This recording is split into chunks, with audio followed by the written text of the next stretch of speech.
बोल बिंदास. नमस्कार. गोवन वार्ता लाईव्हच्या बोल बिंदास कार्यक्रमात मी किशोर नायगावकर आपलं स्वागत करतो. गोव्यात सध्या चर्चेला आहे तो विषय म्हणजे IIT. काणकोण नंतर सत्तरी आणि सत्तरी नंतर आता सांगेत IIT उभारण्याचा निर्णय सरकारने घेतलेला आहे.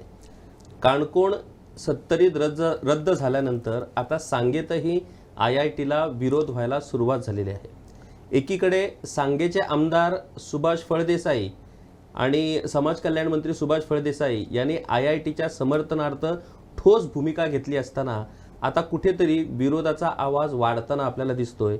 हे नेमकं काय प्रकरण आहे? काणकोण सत्तरीनंतर सांगेतला IITचा विरोध सध्या जो सुरू आहे त्या मागे नेमकं काय राजकारण आहे, या सगळ्या गोष्टी आम्ही जाणून घेणार आहोत. आणि आमच्या सोबत आहेत सांगेचे आमदार आणि राज्याचे समाज कल्याण मंत्री सुभाष फळदेसाई. सर, नमस्कार, स्वागत आहे गोवन वार्ता लाईव्ह मध्ये. गोवा विधानसभेच्या निवडणुकीत सांगेचे भाजपचे उमेदवार म्हणून तुम्ही जाहीरपणे भूमिका घेतली होती की मला जर तुम्ही निवडून आणलं तर सांगेत आपण IIT आणणार म्हणजे आणणार. आता एवढी उघड तुम्ही भूमिका घेतली, त्याच्यानंतर लोकांनी तुमच्या त्या भूमिकेचं स्वागत केलं, तुमच्या भूमिकेला पाठिंबा दिला आणि तुम्हाला आमदार म्हणून निवडूनही आणलं. आता आमदार म्हणून निवडून आणल्यानंतर जेव्हा IIT प्रत्यक्षात तिथे उभारण्याची प्रक्रिया सुरू झाली, त्यानंतर अचानक हा IIT विरोधातलं जे आंदोलन आहे किंवा IIT विरोधातला जो आवाज आहे तो वाढताना आपल्याला दिसतोय. काय आहे नेमके राजकारण? तुम्ही बरोबर बोललात की सुरुवातीला तुम्ही सांगितलं की माझा जो जाहीरनामा होता आणि प्रत्येक जाहीर सभेमधनं मी IIT का पाहिजे आणि IIT विषयक सविस्तर माहिती दिली आणि मी IITचा समर्थक आहे आणि मी निवडून आलो, आमदार झालो तर निश्चितपणे IIT सांगेमध्ये परत एकदा आणण्याचा मी संकल्प केलेला. सो याच्यामध्ये काही दुमत नव्हतं की मी निवडून आलो ते काही कुणाला म्हणजे काय फटिंगपणा करून आलेलो नाही, परंतु सगळ्यांना माहीत होतं आणि मला वाटतं की IITच्या या मुद्द्यामुळे लोकांनी मला भरभरून मतं दिलीत आणि प्रचंड बहुमतानं मी निवडून आलो. आता त्याच्यानंतर मी मुख्यमंत्र्याकडे गेलो, IIT विषयक माझी भूमिका मांडली आणि मी सांगितलं की IIT सारखा प्रकल्प आपल्या गोव्यामध्ये यायला पाहिजे. त्याच्या अगोदरची मी सांगतोय की 2015-16ला त्यावेळेच्या मुख्यमंत्र्यांनी म्हणजे आपले डिफेन्स मिनिस्टर होते, त्याच्यानंतर लक्ष्मीकांत पार्सेकर, परंतु त्याच्या आधी मनोहर पर्रीकरांनी IITचा विषय त्यावेळी लावून धरलेला आणि त्यांनी मला मुद्दाम याच्यावर चर्चा केलेली आम्ही की सांग्यावरील आपला मायनिंगचा जो बिझनेस होता ते सगळं बंद झालेलं आहे, इथं रोजगार उपलब्धता पाहिजे, इथं विकास झाला पाहिजे आणि IIT एक चांगलं माध्यम आहे, एक नॉन पॉल्युटेड शैक्षणिक प्रकल्प आहे, एज्युकेशनल प्रोजेक्ट आहे आणि त्याला कुणाचा विरोध असता कामा नये. म्हणजे सांगेचा ओव्हरऑल विकास करण्याच्या दृष्टिकोनातून त्यांनी त्यावेळेला मला सांगितलेलं. त्याच्यानंतर मी आमदार नव्हतो, परंतु आता परत एकदा लोकांनी मतदारांनी मला संधी दिलेली आहे की IIT प्रकल्प पाहिजे म्हणून माझी निवड झालेली असं मी मानतोय. आणि IIT प्रकल्पाला विरोध पण नव्हता.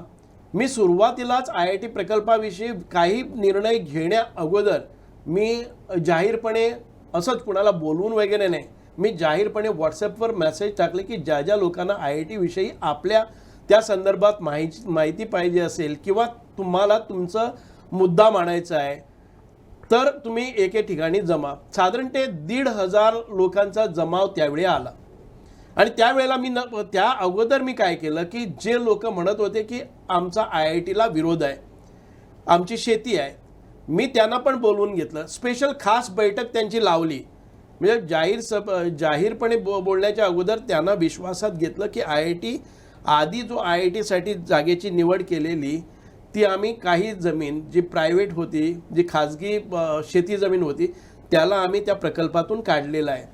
IIT प्रकल्प वास्तविक 15 लाख स्क्वेअर मीटर ही त्यांची पाहिजे अशी हे आहे त्यांचं, परंतु आम्ही आता ती 7.5 लाखवर आणलेली आहे. आधी जी IITसाठी जागा निश्चित केलेली त्यामध्ये आपले चिचा म्हणून एक विलेज आहे, तिथं आपले नागवे म्हणून विलेज आहे, मलकर्णे म्हणून विलेज आहे, या विलेजेस बाहेर काढल्या. त्यामुळे आता जी जमीन आहे ती फक्त 7.5 लाख स्क्वेअर मीटर जमीन आणि ती पूर्णत्व आपल्या सरकारची जमीन आहे. आणि या सरकारच्या जमिनीत आज संपूर्ण गोवाभर एक फसवणूक चाललेली आहे, मिसइन्फॉर्मेशन केलेलं आहे की तिथं शेती आहे. मी सगळ्या माध्यमांना विनंती करतोय, अपील करतोय, माझ्याबरोबर या. तुम्हाला 1 स्क्वेअर मीटर क्षेत्रामध्ये 1 स्क्वेअर मीटर क्षेत्रामध्ये भात शेती असेल तर मला दाखवा. तिथं कुठलंही एक माडाचं झाड दाखवा मला. मी सांगतोय की विनाकारण आज जे विरोध करतायत आणि तुम्ही टी व्हीच्या माध्यमातून बघतायत, तो जो पठार ती जे शेती म्हणून दाखवतायत ती IIT मध्ये नाहीच आहे जमीन. मी कुणीतरी हे मुद्दाम घडवून आणत आहे की माझे विरोधक असतील, IITचे विरोधक असतील किंवा एक कुठला तरी समाज असेल धार्मिक, म्हणजे मला ऐकू आले त्याप्रमाणे खास वृत्त आहे की एका धार्मिक स्थळावरूनही त्यांना चेतावणी दिली जाते की तुम्ही IITच्या प्रकल्पाला विरोध करा. आता IITला प्रकल्पाचा विरोध करायचा म्हटल्यानंतर तिथं एक आपलं चॅपल आहे, दूरवर एक चॅपल आहे, तिथं एक सिमेंट्री आहे. या लोकांनी सांगितलं की IIT हे चप्पल आणि आपली सिमेंट्री ही डिमॉलिश होणार, ती IIT मध्ये येते. मी त्यांना ओरडून सांगतोय आता ती IIT मध्ये नाही आहे, ती बाहेर आहे. परंतु मुद्दा हा त्यांच्या मनामध्ये कोरला गेलेला आहे. म्हणजे आता जमणारी लोक, काही लोक संपूर्ण माहिती असून आहे की IITचं डिमार्केशनमध्ये ह्या गोष्टी नाही आहेत, IIT मध्ये शेती नाही आहे, IIT मध्ये कुणाचे प्रायव्हेट प्रॉपर्टी नाही आहे, सगळं माहीत असून सुद्धा राजकारण चाललेलं आहे आणि हे लोक बाकी लोकांना फसवून तिथं आणत आहे. सुभाष भाई, तुम्ही आता स्पष्टपणे इथं क्लिअर केलं की IIT साठी जी नियोजित जागा आहे ती पूर्णतः सरकारची जागा आहे. या जागेत भात शेती नाही आहे, या जागेत कुठल्याही पद्धतीचं बांधकाम पाडलं जाणार नाही आहे, या जागेत चॅपेल किंवा सिमेंट्री डेमॉलिश होणार अशीही गोष्ट नाही आहे. एवढं क्लिअर तुम्ही आता तुमचं म्हणणं मान्य केलं. सांगे तालुका हा भौगोलिक क्षेत्रात सगळ्यात मोठा तालुका, परंतु एकच मतदारसंघ हा सांगे तालुक्यासाठी आहे. आतापर्यंत मायनिंगसाठी हा तालुका ओळखला जात होता. तशा पद्धतीची मोठी विकास कामं ही सांगे तालुक्यात नाही आहे, परंतु सांगे तालुक्याचं मोठं योगदान गोव्यासाठी आहे. ते म्हणजे सांगे तालुका हे पूर्ण दक्षिण गोव्याला पाणी पुरवठा करतो. या सांगे तालुक्याच्या विकासासंबंधी तुम्ही वेगवेगळ्या योजना आखलेल्या आहेत. या मुलाखतीच्या माध्यमानं एक गोष्ट आमच्या प्रेक्षकापर्यंत जाणं गरजेचं आहे, ती म्हणजे या IIT प्रकल्पातनं नेमका सांगे मतदारसंघाचा किंवा सांगे तालुक्याचा नेमका काय फायदा होणार आहे, विकासाच्या दृष्टिकोनातून या IITचा काय फायदा होणार आहे. शैक्षणिक एक प्रतिष्ठेची संस्था गोव्यात असणं ही गोव्यासाठी एक प्रतिष्ठा आहे, परंतु या शैक्षणिक संस्थेचा सांगेच्या लोकांना नेमका कसा काय फायदा होणार आहे. गोव्याला त्याचा फायदा निश्चित होणार आहेच, परंतु सांगेच्या लोकांना या IITच्या माध्यमानं काय काय नेमक्या गोष्टी मिळणार आहेत जेणेकरून सांगेवासियांनी या प्रकल्पाला पाठिंबा द्यायला हवा. हे बघा, ऐकून घ्या, हा प्रकल्प चांगला आहे हे कुणी मान्य करेल. प्रकल्प अगदी आपल्या म्हणजे गोव्याच्या दृष्टिकोनातनं किंवा भारताच्या दृष्टिकोनातनं एक तंत्रज्ञान, उच्च तंत्रज्ञान, ज्याच्यामध्ये अनेक म्हणजे मिसाईल उपकरणं किंवा शेतकऱ्यासाठी उपकरणं, जे नाविन्यपूर्ण जे काही मेकनाइज्ड होतं आहे ते IITच्या तंत्रज्ञान शाखेमधनंच येत आहे. आणि अशी एक संस्था गोव्यामध्ये असणं अत्यंत गरजेचं आहे. कारण आणि ती असणे सांग्यामध्ये आहे. म्हणजे तुम्ही मला विचारलं की सांगेमध्ये त्याचा काय फायदा, चांगली संस्था आहे, सांगेमध्ये काय नुकसान काय आहे. एक गोष्ट मी सांगतोय की IIT आणण्यामागे, IIT आल्यानंतर आपला जो शैक्षणिक दर्जा आहे, मला पूर्ण खात्री आहे, कारण IIT साठी येणारी जी प्रोफेसर लोक असतील, तंत्रज्ञान क्षेत्रातील PhD केलेले सायंटिस्ट असतील, रिसर्चर असतील, ही लोक आजूबाजूच्या शाळेमध्ये त्यांना कोचिंग करतायत. आज NIT साठी किंवा बाकीची जे संस्था आलेल्या आहेत ती केलेली आहे. म्हणून तर मी त्यांना जे तंत्रज्ञ होते, जे तज्ज्ञ लोक होती IITतली, त्यांच्यासाठी मी 5 तास तिथं बैठक घेतली. 1,500 लोकांपर्यंत त्यांनी सगळे विषय मांडलेले आहेत की IIT आल्यामुळे सांगेकरांना फायदा काय. एक म्हणजे आपला मार्केट आहे, अगदी आपल्या सांगे मार्केटमध्ये आज काहीच नाही आहे, म्हणजे गिराईकच नाही आहे. आपले काय म्हणतात ते, आपली खाण व्यवसाय बंद पडला, त्यामुळे सगळे दुकानकार अगदी हवालदिल झालेले आहेत. अशा परिस्थितीमध्ये जर IIT सांगेमध्ये आले, 100-150 लोक प्रत्येक दिवशी राहायलाही पण येणार आहे. हा परिसर गजबजलेला असणार आहे, इथं मॉल्स येणार आहे, त्या मॉल्समध्ये काम करणारी 100-200 लोक कुणाची असणार?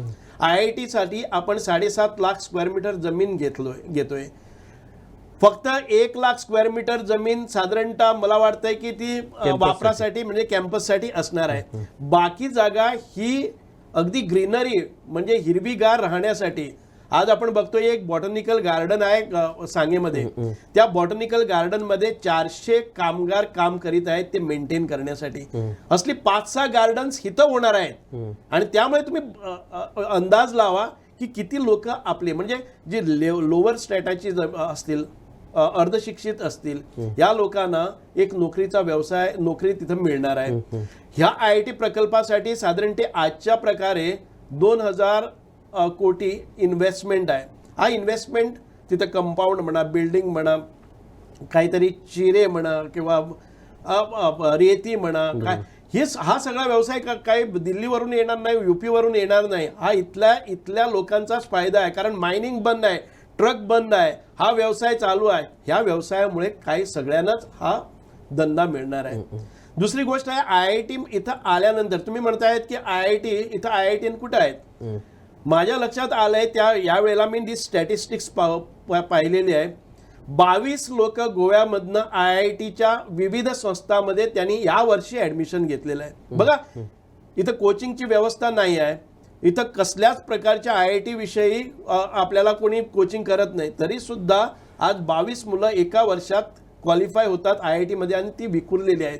हीच मुलं जर आपल्या इथं जर त्यांना ऍडमिशन मिळालं तर काय वाईट आहे? तुम्ही म्हणाल की IIT कोण अजूनपर्यंत आपल्याकडे IIT आहेत का? आता तिथं येणारे जे IIT टेम्पररीली ज्या तात्पुरत्या व्यवस्था केलेल्या आहेत तिथं IITचे प्रोफेसर जास्तीत जास्त आपलेच आहेत. डॉक्टर राजेश प्रभुगावकर हा आपल्या लोलियेचा काणकोणचा, त्यानं डॉक्टरेट केली, तो IIT मध्ये शिकवतोय, आता व्याख्याता आहे, प्रोफेसर आहे. आपली डॉक्टर नेहा करंदीकर ही इथलीच आहे, म्हणजे गोवा इंजिनिअरिंग कॉलेजमधनं पास झालेली मुलं आज IITची प्रोफेसर म्हणून इथं आलेले. अशी अनेक. आमच्या कुडचडेचा एक शिवानंद म्हणून तो वाराणसीमध्ये IIT झाला, आमचा शेजारी असून आम्हाला माहिती नाही. माझ्या मतदारसंघातला भाटी गावचा एका गरीब घराण्यातला मुलगा योगीराज म्हणून गोसावी, हा आज सरकारी आपल्या गोव्याच्या सरकारमध्ये म्हणजे एका उच्च पदावर काम करतोय, स्वयंपूर्ण मित्र म्हणून काम करतोय. मी परवाच्या दिवशी सहज त्याला पंचायतमध्ये गेलेलो, विचारून तुमचं क्वालिफिकेशन, तुम्हाला मी IIT मधून पास झालेलो आहे. आपल्या जवळची लोक इथं आपल्या आसपास असतात आणि जर ते इन्स्टिट्यूट आपलं इथं सांगेमध्ये किंवा गोव्यामध्ये आलं, निश्चितच गोव्याच्या मुलांना एक नवीन दर्जेदार क्वालिटी एज्युकेशन प्राप्त होईल. आता या क्वालिटी एज्युकेशन म्हणजे ही चांगली लोक, उच्च शिक्षित लोक इथं आल्यानंतर आमचं पण राहणीमान वाढणं, ते शैक्षणिक सुविधा निर्माण करणार, त्या शैक्षणिक संस्थांमध्ये आपली हुशार मुलं पण त्यांच्याबरोबर शिकवली जाणार. आम्ही तो करार केलेला आहे, म्हणजे करार करणार आहोत आम्ही. हे सगळं प्रश्न मांडलेले आहेत. इथं चांगल्या प्रकारची क्रीडा मैदानं येणार, इथं अकॅडमीज उभी राहणार. या अकॅडमीमध्ये आपले पण दर्जेदार खेळाडू तिथं निर्माण होतील. आपल्याला हा उद्योग पण मिळेल. या म्हणजे एअरपोर्टवरनं प्रत्येक दिवसाला 25 ते 50 लोक इथं येणारे असतील. आपले टॅक्सी व्यवसाय म्हणा, म्हणजे सगळे जे काही अलाइड बिझनेसेस असतील ते फ्लरिश होणार आहे. म्हणजे मग का नको? आम्ही आता हे सगळं करताना आपण काही विध्वंस करतो आहेत का? आपण काहीच विध्वंस, कुणाचं नुकसान पण करत नाही आहे. या IITच्या जागेमध्ये तुम्ही बघितलं तर जे शेतकरी म्हणतायत, मी दाखवते तुम्हाला, जे डिमॉलिशन ऑर्डर काढून इथं स्ट्रक्चर कुणाचे आले? राजस्थानी लोकांनी स्ट्रक्चर का बांधले? IIT आणि शेतकरी म्हणणाऱ्या ह्या लोकांनी त्यांना जमिनी विकलेल्या आहे, सरकारची जमीन. तिथं काटेरी कुंपण घालायचं, कुणाला तरी आणून दाखवायचं, ही 2000 स्क्वेअर मीटर माझी जमीन. त्या बिचाराला पाहिजे 200 किंवा 100 स्क्वेअर मीटरच्या जागेमध्ये त्याला 2000 मिळते ना. त्या पैशामध्ये त्यांनी लावले घरं बांधलेली, परमनंट टेरास घरं तिथं मोडून टाकलेले आहेत. तर ह्या प्रकारे स्वतःला म्हणजे आता हा काय प्रकार हे कुणाला सांगायला नको. मी एवढंच म्हणतोय, ज्या कुणाला या लोकांविषयी सहानुभूती आहे त्यांनी प्रत्यक्षात या IITच्या विरोधात उभे राहण्याच्या अगोदर त्या साईटवर येऊन बघावं. सुभाषभाई, तुम्ही खूप चांगल्यापैकी ही माहिती दिलीच. माझं असं म्हणणं आहे की सध्या जर आपण सोशल मीडिया बघितली तर त्या सोशल मीडियावरती जे विरोधक आहेत IITचे ते आज उघडपणे आपले व्हिडिओ टाकतायत, उघडपणे त्याला विरोध करतायत. परंतु या IITची खरोखरच गोव्याला गरज आहे. मग IITला समर्थन करणारे तुमच्या मतदारसंघातले लोक असतील, जर विरोधक सोशल मीडियावरती येऊन विरोधाची भाषा करतायत तर मग समर्थक गप्प का राहत आहेत? समर्थकांनी बाबा का पाहिजे IIT आणि IITमुळे सांगेचा कसा विकास होणार, IIT गोव्यासाठी का महत्त्वाचे आहे, या विषयावरती समर्थक मुख गिळून गप्प का राहत आहेत? नाही, मी तुम्हाला पहिल्यांदाच सांगतोय की कुठल्याही चांगल्या गोष्टीसाठी लोक रस्त्यावर येत नाही. त्यांना वाटतंय ते आपोआप आकाशातून. तुम्ही आजपर्यंत मला एकही प्रकल्प दाखवा जो प्रकल्प घडलेला आहे आणि तो लोकांनी ओढून आणलेला आहे, प्रत्यक्ष आपली शक्ती प्रदर्शन करून दाखवलेलं आहे. मी तुम्हाला 100 असे प्रोजेक्ट दाखवतोय जे चांगले प्रोजेक्ट असूनही 5% लोकांनी विरोध केला आणि ते बंद. कारण ते 5%पैकी 5% रस्त्यावर विरोध करण्यासाठी जमतात. आपले 95% लोक व्हॉट्सॲपवर तो प्रोजेक्ट इथं घालून बसल्यानंतर कोणी काय चूक केली, कारण ते खूप हुशार लोक. मी एवढंच. परंतु सांगेमध्ये मला खूप अनुभव चांगला आलेला आहे. म्हणजे ज्यावेळी मी सांगितलं की IIT पाहिजे म्हणून म्हणणारी लोक आहेत ती 2 वेळा हजारांच्या संख्येनं तिथं आली. आता पण मी तेच करणार आहे. आता तुम्ही एखाद्या वेळी 150-200 लोक बघितलेले आहेत, तुम्ही 2000-3000 लोक पण बघणार आहे IIT पाहिजे म्हणून. ती धमक आणि ती सक्षमता माझ्यामध्ये आहे आणि ते नक्कीच मग मी करणार आहे. परंतु माझी अपील ही सगळ्यासाठीच आहे. IIT सारखा चांगला प्रकल्प इथून तुम्ही घालवून बसू नका. आपलं खूप मोठं नुकसान होत आहे. आणि समजा सांगेतून IIT गेली तर कुणीही पुढे येणार नाही इथं IIT प्रस्थापित करण्यासाठी. म्हणून सरकारनं किंवा लोकांनी पूर्ण विचार करायला पाहिजे, समर्थन द्यायला पाहिजे. आज ज्या रीतीनं माझ्यावर वैयक्तिक IIT प्रकल्प सांगेमध्ये येतोय, हा सरकारी प्रकल्प, मग मला फायदा काय त्याचा, माझा वैयक्तिक फायदा का? परंतु आज वैयक्तिक आरोप मी बघतोय. सांगेमध्ये IIT येते, त्याच्यामध्ये सरकारी जमिनीमध्ये येतोय. आता सरकारी जमिनीमध्ये व्यवहार होतोय का?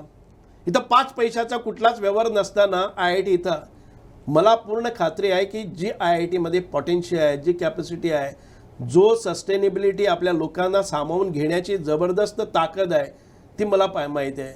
आज जी लोक माझ्या विरोधात गरळ ओकतायत, मी निमूटपणे ते सहन करतायत. हीच लोक एखाद्या 15 वर्षानंतर मी नसलो तर कदाचित माझा पुतळा सुद्धा उभारणार की एक चांगला प्रकल्प त्यावेळेला आम्ही विरोध केला, आपल्याला मिसइन्फॉर्मेशन कुणीतरी भडकावून घातल्यामुळे. पण आज सांगेचा जो डेव्हलपमेंट झालेला आहे तो IIT मुळे झालेला आहे अशी म्हणणारी 100% लोक असणार, हे मला पूर्ण खात्री आहे. म्हणून हे जे काही आरोप होतील माझ्यावर, काल एक महिला तर तुम्ही बघितलेलं असेल, जी महिला अशी ओरड करत होती जणू काय मी तिचा सत्यानाशच केलेला आहे. म्हणजे अगदी मला वाटवागुळ आणि गु खाणारा माणूस म्हटलं तिनं. मला काही वाटत नाही, अज्ञान आहे. मी माझ्या देवाला स्मरून सांगतोय की माझा त्याच्यामध्ये 5 पैशाचा वैयक्तिक स्वार्थ नाही आहे. माझा स्वार्थ एवढंच आहे की मला निवडून दिलेलं आहे. कदाचित दुसरी निवडणूक मला जड जाईल, जर प्रकल्प रेगाळला गेला तर दुसरी निवडणूक मला जड जाईलही. जर मी तो करू शकलो नाही तर मला दुसरी, पण मला त्याची पर्वा नाही. कारण मी राजकारणामध्ये आलेलो आहे लोकांचं कल्याण करण्यासाठी, लोकांना सुविधा देण्यासाठी, लोकांचा विकास, गावचा विकास साधण्यासाठी. जर लोकांनीच जरा झिरकारलं तर मला माझं काहीच नाही, मग मी काहीच गमावणार नाही. आताही मी काही कमवत नाही. मी स्पष्टपणे सांगतोय, माझी जी खाती आहे ती बघा. कुणी 1 पैशाचं तिथं अफरातफर झाली तर मला सांगा. आतापर्यंत माझ्या ज्या राजकीय कारकिर्दीमध्ये एकाही माणसानं मला एकाही ठिकाणी सांगायचं की अमुक एक कॉन्ट्रॅक्टरला किंवा टेंडरमध्ये काही गफलत झाली आहे हे दाखवून द्यायचं. मी आलेलो आहे राजकारणासाठी, आपल्या गावचा विकास करण्यासाठी. माझं ते ध्येय आहे. आणि एखाद्या वेळी मी निवडणूक हरलो तर मला त्याची काही पर्वा वाटणार नाही, कारण माझं ध्येय साफ आहे. तुम्ही खूप स्ट्रेट फॉरवर्ड तुमची भूमिका मांडली. आता सुभाषभाई, सांगेच्या राजकारणाचा जर आपण विचार केला तर सांगे मतदारसंघात सध्या तुम्हाला विरोधी प्रतिस्पर्धी तर कुणीच नाही आहे. तुमचा प्रतिस्पर्धी स्वपक्षाचाच आहे. आता एखादा प्रकल्प, महत्त्वाचा प्रकल्प, जो प्रकल्प काही ना काय कारणामुळे रेंगाळत चालला आहे, त्या प्रकल्पाच्या समर्थनार्थ एका मतदारसंघाचा आमदार, मंत्री उघडपणे त्या प्रकल्पाचं समर्थन करतो, लोकांना बरोबर घेतो त्या प्रकल्पाच्या समर्थनार्थ. एवढं असून कुठेतरी सरकारची या प्रकरणी जी गती आहे, ती गती त्या मानानं पुढे जाताना आपल्याला दिसत नाहीये. एक विषय झाला. दुसरी, तुमचे जे प्रतिस्पर्धी आहेत ते प्रतिस्पर्धी हे सध्या तुमच्याच पक्षाचे आहेत लोक. त्यामुळे तुमच्या पक्षाच्या नेतृत्वानं सगळ्यांना बरोबर घेऊन हा विषय समोपचाराने सोडवण्यासाठी पक्षाच्या नेतृत्वाकडून प्रयत्न का केले जात नाहीत? मला तरी वाटतंय की ज्या रीतीनं डॉक्टर प्रमोद सावंत मुख्यमंत्री मला या प्रकल्पाविषयी जेवढं समर्थन देत आहेत, मला त्यांच्या भूमिकेविषयी काही डाऊट नाही आहे. किंचित काम रेंगाळलं आहे. मला एवढंच होतं की ती एक कमिटी करून आपली टार्गेट्स ठरवून त्याचं रिव्ह्यू घेऊन आणि योग्य वेळेला लोकांपर्यंत पोहोचण्याचं जे काही कसब किंवा जी काही यंत्रणा आपण मेकॅनिझम डेव्हलप करायला पाहिजे होती ती सरकारकडनं होताना दिसत नाही. अधिकारी जे लोक असतील आजपर्यंत कितीपर्यंत आले, आता आपण डिमार्केशन म्हटलं आणि ते डिमार्केशन चाललंय 2-2.5 महिने चाललेलं आहे. म्हणजे या अजून कोणीतरी विरोध केला नाही, अजून तुम्हाला वेळ आहे, अशा प्रकारे काम चालत नाही. म्हणून परंतु मी माझा हे सोडत नाही, कळलं का. आता तिथं होणाऱ्या कामामध्ये प्रत्यक्ष एखादे वेळ आर्थिक सुद्धा सहायता कोणाला असेल, काही सामान आणायचं असेल, कोणाला जेवण द्यायचं आहे, कोणाला चहा द्यायचा आहे, तर माझी लोक तिथं करतायत हे काम. कारण मला त्याचा म्हणजे लोकांना आता याचा सुद्धा एक वास यायला लागलाय की एवढं सुभाष काम म्हणून करतोय. नाही, नक्की. आता तुम्ही खूप महत्वाच्या विषयावरती आला की जेव्हा 7.5 लाख स्क्वेअर मीटर जमीनचं आरेखन सुरू आहे, हे आरेखन सुरू असताना सरकारी यंत्रणा म्हणून त्या सगळ्या तिथे जे कामगार असतात त्यांची सोय करणं ही सरकारची जबाबदारी आहे. परंतु सुभाष फळदेसाई स्वतःहून तिथे त्यांची सोय करतो, सुभाष फळदेसाईचे कार्यकर्ते त्यांची उडबस करतात, त्यांची व्यवस्था करतात. याचाच अर्थ या प्रकल्पात सुभाष फळदेसाईंना काहीतरी त्याचा फायदा आहे असं मेसेज जाणं स्वाभाविक आहे. मग एवढा साधा विषय सरकारकडनं व्यवस्थित पद्धतीनं का हाताळला जात नाही? नाही, सरकारकडनं म्हणजे मला काय, आपण ती यंत्रणा राबवलेली नाही हा आपल्यामधला एक हे आहे. कारण ते एक विशेष समिती नेमायला पाहिजे आणि त्या समितीनं प्रत्येक वेळेला आपली टार्गेट्स कुठं पोचलेले आहे, कुणाला म्हणजे मी काही खर्च करतोय याच्यावरनं काय मोठं फार काही नाही आहे. आम्ही निवडणुकीमध्ये सर्रास पैसे घालवतोय. माझा एकच आहे की निवडणुकीमध्ये लोकांनी मला निवडून दिलेलं आहे आणि त्या लोकांसाठी मग काही खर्च केला. मी मध्यंतरी म्हटलेलं आहे की कुणाची जमीन जर एखादी वेळ त्याच्यावर दस्तऐवज नाही आहे, त्यांना डॉक्युमेंट नाही, टायटल त्यांचं बरोबर नाही आहे आणि त्याची जमीन लागवडीखाली आहे आणि त्यांच्या माझ्या निदर्शनाला आली की सरकार ते देऊ शकत नाही काही अपुऱ्या कागदामुळे, तर मी स्वतः जमीन देईल म्हणून माझी एवढी पण तयारी आहे. मी सांगतोय का म्हणून, कारण मला या प्रोजेक्टमधली पोटेन्शियल माहिती आहे. आम्ही आणखीन 40 वर्ष जो विकास करू शकणार नाही, म्हणजे मी आणखीन 4-5 वेळा जरी निवडून आलो तर मी तेवढा विकास करू शकणार नाही, ते या प्रकल्पामध्ये होणार आहे. म्हणून मला हे सगळं मी काही तुम्हाला बघितलेलं असेल, कधी कुठलाही विषय असू दे त्याच्यामध्ये माझं कॉन्ट्रीब्युशन असते. हे देवळं म्हणा किंवा बाकीचे सार्वजनिक, मी अंगणवाडी सुद्धा प्रत्येक 3 ठिकाणी मी माझ्या स्वतःच्या अंगणवाडी बांधलेल्या आहेत. अनेक ठिकाणी म्हणजे तुम्ही कुठल्याही प्रोजेक्ट जो सरकारमार्फत होत नसतो त्या ठिकाणी मी माझे पैसे घालतोय, कारण ते लोकांच्या कल्याणासाठी असतं. सुभाषभाई, एक कल्पना सहज मनात आली, ती म्हणजे जेव्हा एखादा प्रकल्प, आता मोपासारखा प्रकल्प पेडण्यात होतोय, त्याच्यासाठी 1 लाख स्क्वेअर मीटर जमीन ही लोकांनी दिलेली आहे. म्हणजे तुम्ही मगाशी म्हणत होता की कुठल्याही प्रोजेक्टसाठी लोक रस्त्यावर उतरले का, तर येस, पेडण्यात ते लोक मोपा विमानतळ हवा म्हणून रस्त्यावरती उतरले. आता पश्चाताप करतायत ती गोष्ट वेगळी. सांगण्याचं तात्पर्य की एखादा IIT सारखा प्रकल्प जेव्हा गोव्यात येतोय, खूप महत्त्वाचा प्रकल्प, शैक्षणिक दृष्ट्या एक प्रतिष्ठित आणि महत्त्वाची अशी संस्था, एक प्रयोग म्हणून, कारण तुम्ही सरकारात मंत्री आहात, सरकार तुमचं आहे, विरोधक तर आता नाहीच आहे, विरोधकांनाही आता तुम्ही तुमच्याच टीममध्ये सामील करून घेण्याचं तुमचं सगळं नियोजन झालेलं आहे. असा एक प्रयोग का होऊ शकत नाही की पूर्ण सरकारच आज सांगे मतदारसंघात उतरणार आहे आणि लोकांना आवाहन करणार आहे की बोला, तुमची काय समस्या आहे, तुमचे काय प्रश्न आहेत. आता पूर्ण सरकार तुमच्या दारात आलेलं आहे. तुमचा प्रत्येक समस्या, तुमची प्रत्येक गोष्ट ही इथं सॉल्व्ह होणार आहे. असा एक प्रयोग या IITच्या निमित्तानं का होऊ नये आणि तसा प्रयोग करण्यासाठी तुम्ही प्रयत्न करणार का? हो, नक्कीच. कारण तुम्ही एक चांगली सूचना केलेली आहे. हा प्रयोग होणं गरजेचं आहे, कारण त्यामुळे सरकारचं धोरण सगळ्यापर्यंत पोहोचतं की खरोखरच सरकार याच्यामध्ये अगदी इंटरेस्टेड आहे आणि याच्यामार्फत आपल्या गोव्याचा विकास होणार असेल असं चित्र उभं राहायलाच पाहिजे आणि त्या सगळ्या मंत्र्यापर्यंत ते पोचलं पाहिजे. एखाद्या वेळी आज लोकांना काहीतरी सुभाष ते घेऊन पुढं चाललेलं आहे, त्यामुळे त्याला कितपत सहकार्य करायचं असं अधिकाऱ्यांना वाटलं असेल. म्हणजे मुख्यमंत्री स्वतःहून मंत्रिमंडळातले काही लोकांना घेऊन, म्हणजे आपले निलेश काब्राल आहेत किंवा बाजूला रमेश तवडकर आहे, अशा सभोवतालच्या आपल्या आमदारांना घेऊन किंवा मंत्र्यांना घेऊन तिथं जर वातावरण निर्मिती केली तर विश्वास, एक चांगल्या प्रकारचा विश्वास लोकांमध्ये पण एक आत्मविश्वास तयार होईल आणि अधिकाऱ्यांना पण योग्य सूचना, म्हणजे योग्य काय म्हणतायत ते आपण मेसेज जाणार आहे की आपण काय करायला पाहिजे. मी नक्कीच मुख्यमंत्र्यांना भेटून याविषयी आज मी मुख्यमंत्र्याशी विषय काढणारच आहे आणि त्यामुळे हे नक्कीच त्यांच्या समोर ठेवू. सुभाषभाई, शेवटचा प्रश्न. एक गोष्ट स्पष्टपणे या IITच्या विरोधाबाबत दिसते की काही ठराविक माणसंच या विरोधकाच्या आंदोलनामध्ये किंवा विरोध करण्यामध्ये आपल्याला स्पष्टपणे दिसत आहेत. एक म्हणजे आपली जमीन जाते, तिथे आम्ही शेती करतोय, तिथं आमच्या बागायती आहेत, तिथं मोठ्या प्रमाणात पर्यावरणाची हानी होणार आहे.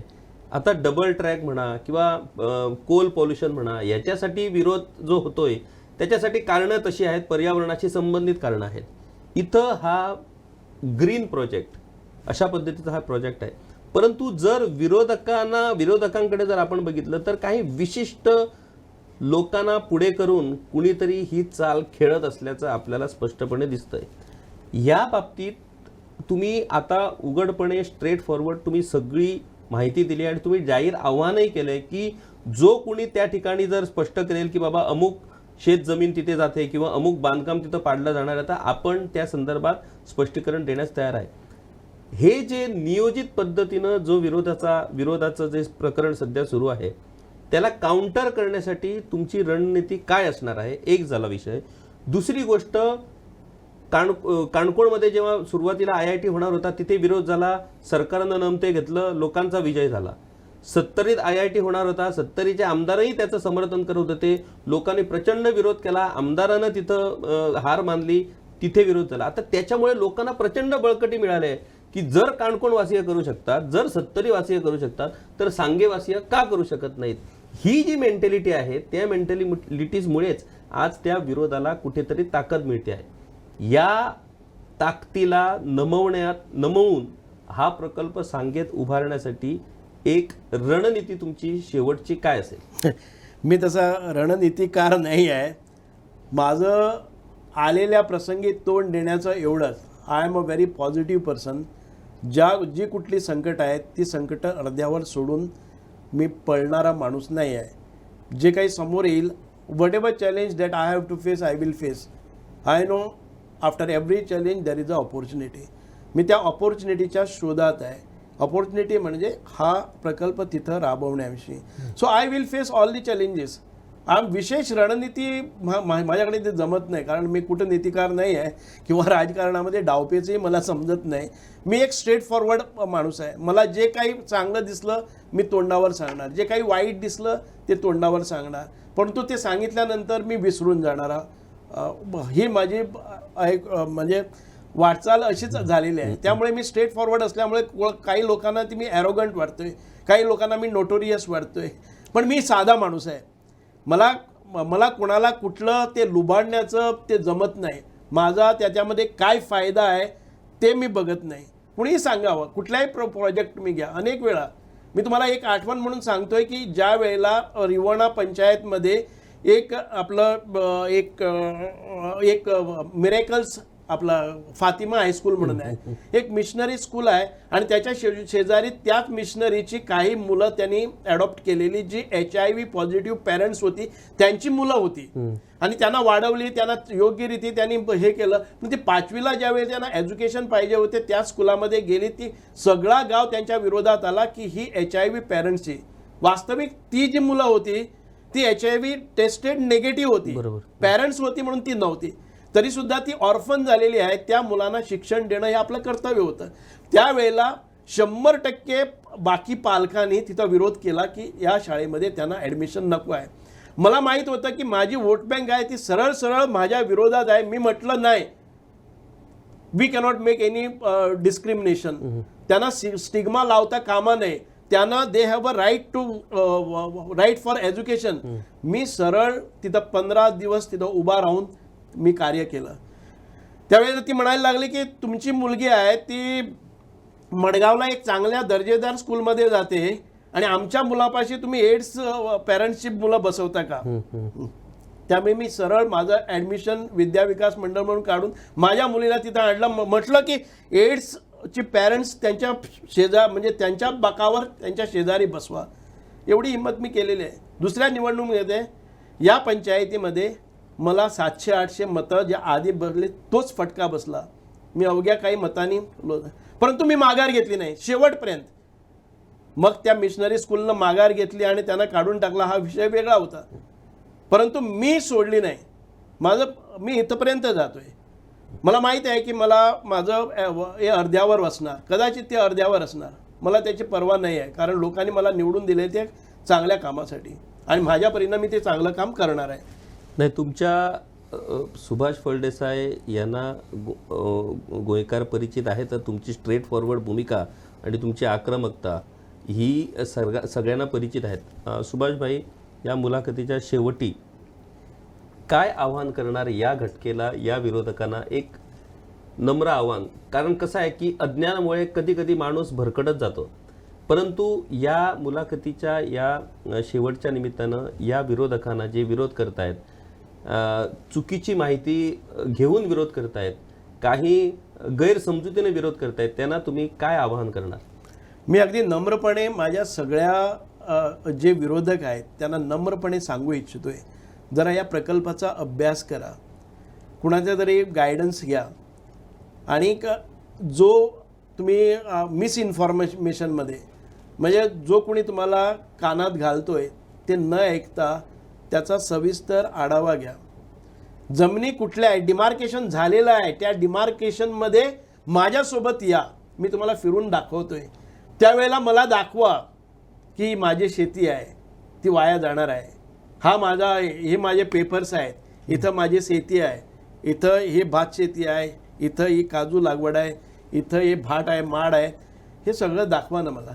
माघार घेतोय मी, माझं एवढंच आहे. दुसरी गोष्ट आव्हान म्हणजे मला ते आव्हान नाही आहे, ते आवाहन आहे.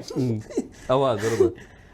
सगळ्या लोकांना तुम्ही जो मुद्दा मांडला की मोपा एअरपोर्ट, तिथं असलेल्या पॉझिटिव्ह ॲटिट्यूड लोक रस्त्यावर आले, त्यांनी मागणी जोर धरला म्हणून मोपा एअरपोर्ट झालेला आहे. आणि मी तुम्हाला सांगतोय मोपा एअरपोर्टच्या विषयी मला जी माहिती मिळाली आहे, साधारण ते 1,500 लोकांची इंटरव्ह्यूज घेऊन त्यांना तिथं रोजगार निर्मिती झालेली आहे. अजून खूप मोठी निर्मिती व्हायची आहे. एवढा मोठा प्रकल्प तिथं आला नसता. त्याचबरोबर मोपा ज्या प्रकारे तिथं आला, पॉझिटिव्ह लोक रस्त्यावर आले, प्रकल्प पाहिजे म्हणणारे लोकांनी स्वतःहून समर्थन दिलं. तसंच समर्थन माझ्या सांगेतील आणि आजूबाजूच्या मतदारसंघातील लोकांनी मला ते समर्थन द्यावं आणि या प्रकल्पासाठी तुम्ही पण रस्त्यावर उतरावं, जेणेकरून जे आपल्या संपूर्ण गोव्यातील जनतेला समजून येईल की IIT पाहिजे म्हणणारी लोकांची संख्या 90च्या वर आहे, 90% वर आहे. नको म्हणणारी लोक 5% आहेत, ही दाखवून द्यायला माझं आव्हान आहे आणि ते मी करणार आहे. आणि माझ्या आव्हानाला 2 वेळा ज्या वेळेला मी त्यांना हे दिलं, हाक दिली, त्यावेळेला तुम्ही मला सांगा, एका दिवसाच्या आत मी ज्या वेळेला फक्त व्हॉट्सअपवर टाकलो ते दुसऱ्या दिवशी 1,500 लोक आली आणि 1,500च्या साधारण ते 20-25 उच्च शिक्षित, म्हणजे कोणी हेडमास्टर होते, इंजिनियर होते, म्हणजे चांगले डॉक्टर्स होते. यांनी या प्रकल्पाला पूर्णतः म्हणजे 10-10 मिनटं या प्रकल्पाविषयी भरभरून सांगितलं. म्हणजे असं समर्थन मला मिळालेलं आहे. आणि तुम्ही बघा पुढच्या मी I will not give up at any point of time. I know I am not doing it for my own benefit. It is for the benefit of the constituency and benefit of Goa. So I will take on this mission ahead. I will take on this mission ahead. आपल्या मतदारसंघात जो IITचा प्रकल्प येतोय तो मतदारसंघाच्या भल्यासाठी आहे. त्या प्रकल्पात आपला वैयक्तिक 1% फायदा नाही आहे. अनेक जण गैरसमजुतीने चुकीच्या माहितीमुळे या प्रकल्पाला विरोध करतायत. या सगळ्या विरोधकांना सुभाष फळदेसाई आवाहन करतायत की त्यांनी विरोध करताना आपल्या समोर यावं, काय विषय आहेत, का ते विरोध करतायत ते मांडावेत. त्याबद्दलचं स्पष्टीकरण जे आहे ते स्पष्टीकरण देण्यास तयार आहे. दुसरी गोष्ट, जर एखाद्याची शेतजमीन जात असेल, जर एखाद्याचं बांधकाम पाडलं जात असेल, जर एखाद्याची काजू किंवा माड बागायती जात असेल तर त्या संदर्भातले जे काय कागदोपत्री तुमच्याकडे दाखले आहेत ते आपल्याला दाखवा. त्याच्यावरतीही आपण उपाययोजना करायला तयार आहे. आपण माघार घेणार नाही, शेवटपर्यंत प्रयत्न करणार आणि हा प्रकल्प आपल्या मतदारसंघात आणणार असा संकल्प या ठिकाणी सांगेचे आमदार आणि समाज कल्याण मंत्री सुभाष फळदेसाई यांनी केलेला आहे. एक पॉझिटिव्ह अप्रोच विकास हा संबंधी ठेवून आज ते काम करत आहेत. आणि दुसरी गोष्ट त्यांनी जसं सांगितलंय की ह्या प्रकल्पासाठी पूर्ण सरकार किंवा किमान सांगे मतदारसंघ आणि आजूबाजूच्या मतदारसंघाचे आमदार आणि मंत्री या सगळ्या लोकांना घेऊन सांगे मतदारसंघात जाऊन लोकांना या प्रकल्पाचं महत्त्व पटवून देण्याचा प्रयत्नही ते करणार आहेत. आपल्याला तर पाहायचं आहे की एकीकडे समर्थक आणि दुसरीकडे विरोधक या सगळ्या गोष्टीत गोव्यासाठी जर खरोखरच हा प्रकल्प भल्याचा आहे तर हा प्रकल्प होणं गरजेचं आहे. आणि विरोधकांच्या मनातील हे सगळे गैरसमज, हा सगळा अपप्रचार दूर करून हा प्रकल्प राबवणं सरकारला शक्य होईल का याचाही निकाल येणाऱ्या दिवसात लागणार आहे. सुभाषभाई, तुम्ही चांगल्या पद्धतीनं म्हणजे ज्या काही गोष्टी असतील IIT प्रकल्पाच्या संबंधी त्या सगळ्या गोष्टी तुम्ही या ठिकाणी स्पष्ट केलात. अगदी स्ट्रेट फॉरवर्ड तुमची भूमिका मांडलीत. विरोधक जे तुमच्यावरती आरोप करतायत त्या आरोपासंबंधीही तुम्ही मला वाटतं या मुलाखतीत स्पष्टीकरण दिले. त्यामुळे एकही असा विषय नाही जो आता या क्षणी या IITच्या बाबतीत अस्पष्ट राहिलेला आहे किंवा गूढ राहिलेला आहे. त्यामुळे या विषयाला आणि सुभाष फळदेसाई यांच्या भूमिकेला नेमका कसा प्रतिसाद मिळतो आणि सांगेवासीय त्यांच्या आवाहनाला नेमका कसा प्रतिसाद देतात हे पाहणं उत्सुकतेचं ठरणार आहे.